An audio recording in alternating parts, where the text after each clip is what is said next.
Halo, berjumpa lagi bersama saya.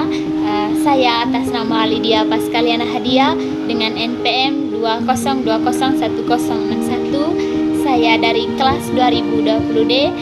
Saya mahasiswa semester ganjil Prodi Keperawatan Fakultas Kesehatan Universitas Katolik Indonesia Santo Paulus Ruteng.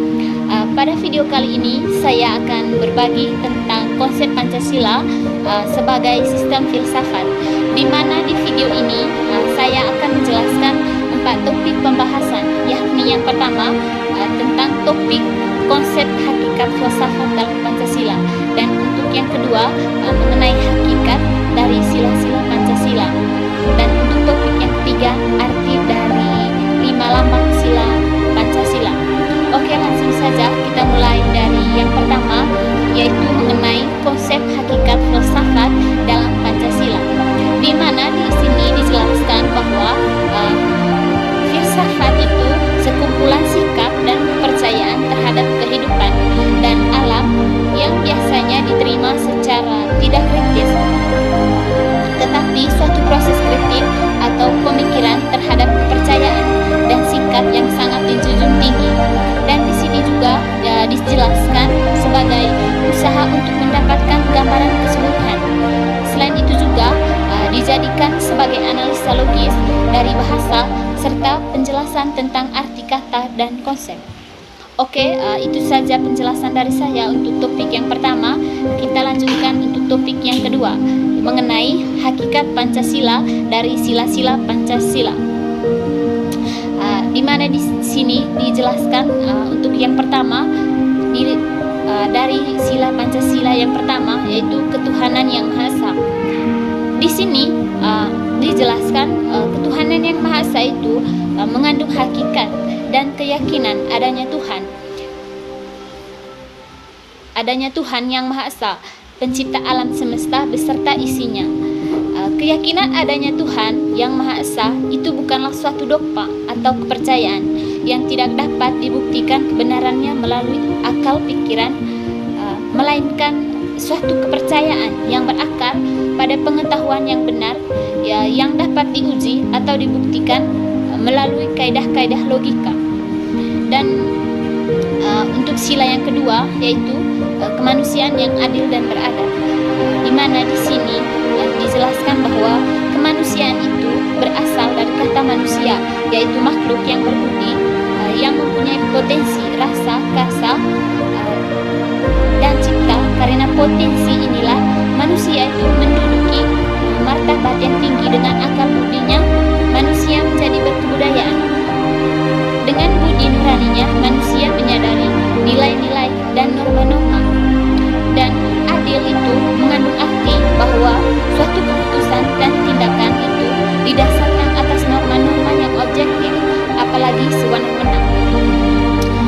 Dan untuk sila yang ketiga, itu persatuan Indonesia, di mana di sini persatuan Indonesia itu ialah persatuan bangsa yang mendiami wilayah Indonesia. Yang dimaksudkan ini bangsa yang mendiami wilayah Indonesia itu bersatu karena didorong untuk mencapai kehidupan yang bebas dalam wilayah negara yang merdeka dan berdaulat. Persatuan Indonesia itu merupakan faktor yang dinamis dalam kehidupan bangsa Indonesia yang bertujuan memajukan kesejahteraan umum dan mencerdaskan kehidupan serta mewujudkan perdamaian dunia yang abadi. Dan yang keempat, sila yang keempat, kerakyatan yang dipimpin oleh hikmat kebijaksanaan dalam permusyawaratan perwakilan, di mana di sini kerakyatan itu berasal dari kata rakyat yang berarti sekelompok manusia dalam suatu wilayah tertentu. Dengan hubungan sila keempat bahwa kekuasaan tertinggi itu berada di tangan rakyat. Hikmat kebijaksanaan itu berarti penggunaan pikiran atau rasio yang sehat dengan selalu mempertimbangkan persatuan dan kesatuan bangsa, kepentingan rakyat, dan dilaksanakan dengan sadar, jujur, dan bertanggung jawab. Permusyawaratan itu ialah suatu tata cara khas kepribadian Indonesia untuk merumuskan dan memutuskan suatu hal berdasarkan kehendak rakyat hingga mencapai keputusan yang berdasarkan kebulatan pendapat atau mufakat. Dan perwakilan keadilan itu suatu sistem dalam arti tata cara atau prosedur pengusaha turut sertanya rakyat mengambil bagian dalam kehidupan bernegara melalui badan perwakilan. Dan yang kelima, sila kelima itu bahwa keadilan sosial bagi seluruh rakyat Indonesia. Sila kelima ini berarti bahwa setiap orang Indonesia mendapat perlakuan yang adil dalam bidang hukum, politik, sosial, ekonomi maupun kebudayaan.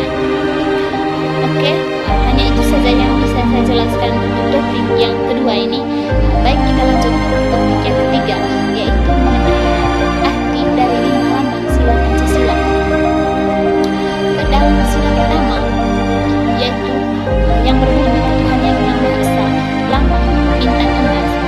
Di sini dijelaskan bahwa bintang itu diartikan sebagai sebuah cahaya seperti Tuhan yang menjadi cahaya kerohanian bagi setiap manusia, dan bermakna bahwa bangsa Indonesia ialah bangsa yang religius, di mana di sini diterapkan bahwa percaya kepada Tuhan Yang Maha Esa, hormat menghormati, hidup rukun, bekerja sama antara pemeluk agama dan penganut kepercayaan yang berbeda-beda, itu tidak memaksa suatu agama atau kepercayaan kepada orang lain. Dan dalam sila yang kedua, yaitu rantai, berkat melambangkan setiap manusia, laki-laki dan perempuan yang membutuhkan satu sama lain dan perlu bersatu sehingga menjadi kuat seperti sebuah rantai.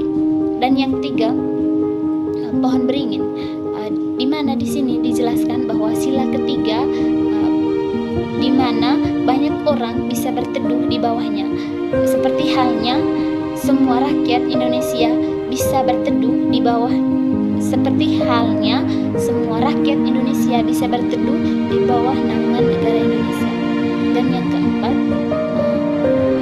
lambang banteng sila keempat, yaitu diartikan bahwa hidup hewan sosial yang suka berkumpul, seperti halnya musyawarah di mana orang-orang harus berkumpul untuk mendiskusikan sesuatu.